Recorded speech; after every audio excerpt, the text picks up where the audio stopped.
Your Bibles, I invite you to turn to Daniel chapter 3 this morning. Daniel chapter 3.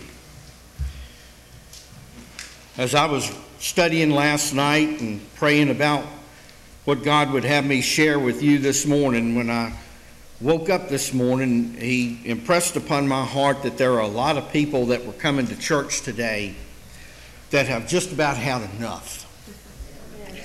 You have been through the ringers over the last maybe few days, weeks, months, and some of you even years, and you're just flat worn out. You're discouraged, and you wonder if anybody gives a hoot one way or the other. Well, this is for you today. Well, actually, it's for all of you.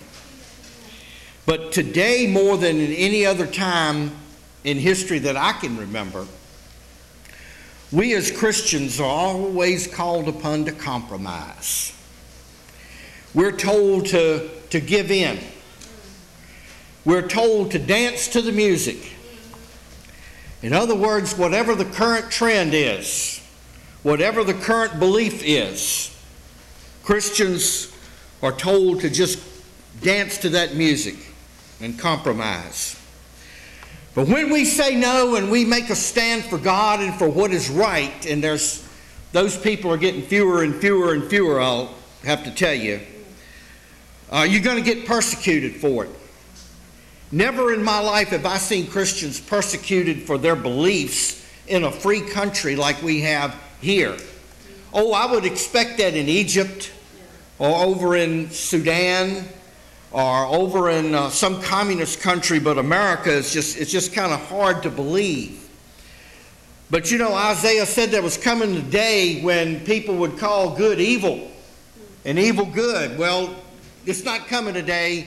This is the day. We're here in the middle of it. Now when we make a stand for God and for what is right, we're not only persecuted, we're called all kinds of names. We're banned from our jobs, our schools, from the public arena, and Lord knows from holding public office. But all we have to do if we want to get along is shut up. That's basically what everybody's telling us. Be quiet. And you know, Satan will come along when you hear that from even your friends, and he'll whisper in your ear, oh, it's no big deal. This is no big deal. You need to stop blowing this up into something that it's not. You'll hear that when you make a stand for God. My favorite that people tell me that the devil whispers in their ears, nobody's looking. Nobody's looking. Nobody cares. You're not hurting anyone. That's a famous one. To do these terrible things. Well, it's not hurting anybody, so why should you be bothered by that? You will be faced with this if you haven't already been. Even in your home, some of you, your job, your school, even in your church. There are some churches now that are telling people, shut up about these things and let's just get along, let's just compromise, let's just whatever. So I ask you, and please don't respond, but what will you do? What are you going to do when you are faced with this question? Because everybody in here at one time or another is going to be faced with compromise. Everybody. I don't care who you are. I don't care what kind of a job you have. I don't care if you're the dog catcher or the pastor or whatever. It doesn't make any difference. You're going to be faced with compromise. And then comes the question is, what are you going to do? And you know what is really important is what you do in private, not necessarily what you do in public. Because that's where real integrity comes from.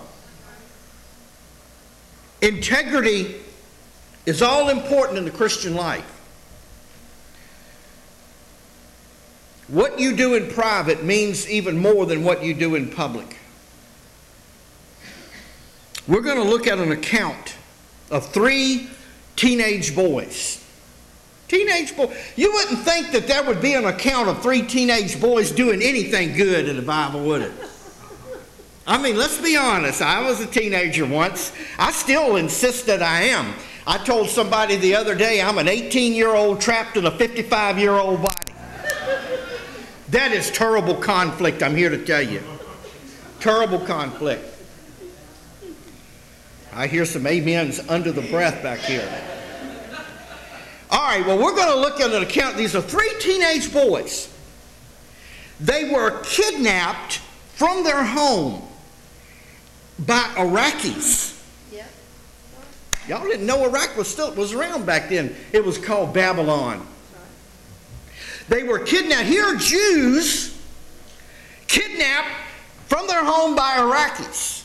Mad Magazine once said, you know you're in trouble when you're on a plane being hijacked to Egypt and your last name is Shapiro.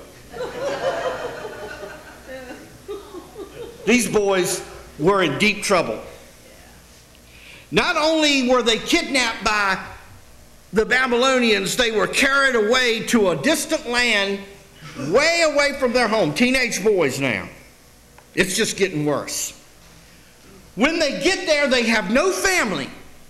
There is no family watching over them that they can call for, they can ask for help, they can ask for advice. No friends, they're all alone. Not only that, they had their identity stolen. Anybody ever had your identity stolen? Somebody stole my credit card one time and they wound up, after they looked at it, they put money in the account for me. And sent me a sympathy card. I remember one time while I was in church on a Sunday morning, somebody in California cleaned what little I had out of my BB&T account, and it took me a month to get it back, and I felt so violated that somebody was having fun on my $300 that I had to make it off of while I was in church. They stole it. I have no idea to this day how they got it.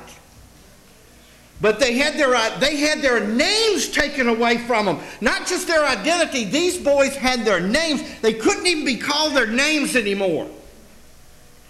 Their original names were Hananiah, Mishael, and Azariah. And the Babylonians gave them new names, which you know them more so by Shadrach, Meshach, and Abednego.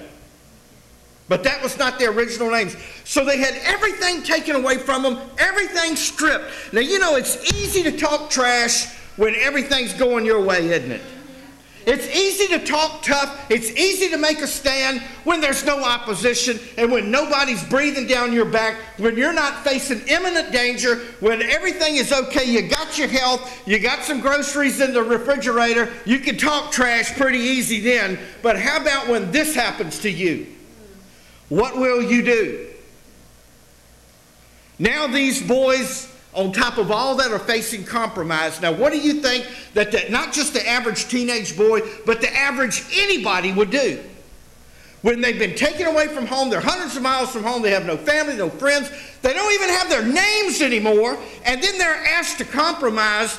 All the while the devil's whispering, it's no big deal, nobody's going to know, nobody's looking, it's not going to hurt anybody. What do you think the average person would do? Well, apparently when these boys were told by the devil that nobody is looking, they replied, God is. A whole lot of people think they can go do their meanest out of town. That it's okay as long as you're doing it out of town. Nobody's going to know. Well, God's out of town too, by the way. I don't know if anybody knew that. He watches you when you're out of town. And then probably they were told by the devil, no doubt, that nobody cares. And these boys said, oh yes, God cares if nobody else does. And I want to tell you this morning that no matter what's going on in your life, God cares and God sees. And after all, He is all that really matters in the scheme of things. Let's take a look and see what happened to them. Chapter 3. Nebuchadnezzar the king made an image or a statue of gold, with the breadth 6 cubits, and he set it, and the height was 60 cubits. In other words, he set up a gold statue 90 feet high and 9 feet wide. That's a lot of gold. Yeah. That is a lot of gold. And he set it up in the plain of Dura in the province of Babylon. Then Nebuchadnezzar the king sent to gather together the princes and governors and captains and judges and treasurers and counselors and sheriffs. Sound like they had the same kind of government back then that we do now. And it said and all the rulers of the provinces to come to the dedication of the image which Nebuchadnezzar the king had set up. Now it repeats it over and over again. Rather than saying them, it tells who all came to this. So everybody that was anybody in the province of Babylon and the neighboring provinces all showed up, all the leaders, because the king had a big announcement. See, we use the internet now. We use television, satellite TV now. So this was their version of it. Bring every leader from every province in here and let them take the word back. So it says, then the princes, the governors, captains, judges, treasurers, counselors, sheriffs, and rulers of the provinces were gathered together unto the dedication of the image which Nebuchadnezzar the king had set up, and they stood before the image that Nebuchadnezzar had set up. Then a herald cried aloud, to you it is commanded, O people, nations, and languages. This was kind of like the leader of the known world at that time. They had conquered everything. Then this was the order. He said that at what time you hear the sound of the cornet, flute, harp, sackbut, psaltery, dulcimer, and all kinds of music, you fall down and worship the golden image that Nebuchadnezzar the king had set up. Nowadays, there would be no trouble getting that law passed. Yeah. Let's be honest. Sure. Most people would gladly go along with it as long as it was something in it for them. Most of the world would have no trouble doing it. And watch and see. He said, whosoever falleth not down and worship shall the same hour be cast into the middle of a burning fiery furnace. Now here, they're not telling you that if you fail to bow down to my image, I'm going to pick on you at your job, or I'm going to fire you, or I'm going to kick you out of school, or we're going to make fun of you on Facebook. What they're saying is if we catch you, we're going to throw you into a burning fiery furnace. It's different, folks. This is the time to think real hard what you're made of.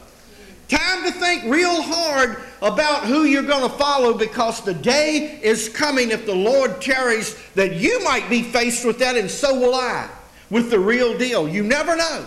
You never know. I believe right now that most of this world's leadership would be glad to throw us into a furnace if they could. Now, therefore, at the time when all the people heard the sound of the cornet, flute, harp, all the kinds of music, the nations and the languages and all the people fell down and worshiped the golden image that Nebuchadnezzar the king had set up. Most of the world went along with it, no problem, because they'd already listened to the voice of the devil. He said, it's no big deal. You're just bowing down to a statue. Even if you believe in God, it's not a real God. It's not going to hurt anything. You're not going to bother anybody. Let's go along to get along. That's basically what the rest of the world heard, and they gave into it. Oh, but at that time, certain of the Chaldeans came near and accused the Jews. They were a sect of people in Babylon. They were very jealous. They were power hungry, and they hated the Jews. And these little handful of Jews didn't do it. They didn't bow down. And they spoke and they said to the king Nebuchadnezzar, O king, live forever. Thou, O king, hast made a decree or a law that every man that shall hear the sound of the cornet, flute, harp, sackbut, psaltery, and dulcimer, and all kinds of music shall fall down and worship the golden image. Now, they are playing to the king. The king is a big, spoiled brat that thinks he is number one. Oh, we don't ever have that problem in our government, do we? Boy, that's great we don't have that. This is the most egotistical king that lived in his day. He thought the world revolved around him, that he was the king of the universe and that there was no God that could even challenge him. That's how bad this man had gotten. And so the Chaldeans knew how to play to the king. And they go up and they butter him up and say, "Oh, king, live forever." And then they remind him, "You made a decree that this is going to happen and that's going to happen." And then they said, "And whosoever falleth not down and worship, that he should be cast into the midst of a burning fiery furnace." Now they're going to lay it on him. There are certain Jews who you have set over the affairs of the province of Babylon, Shadrach, Meshach, and Abednego. These men, O king, have not regarded thee, They serve not your gods, nor worship the golden image which you have set up. They knew exactly how to play to him. And then it said Nebuchadnezzar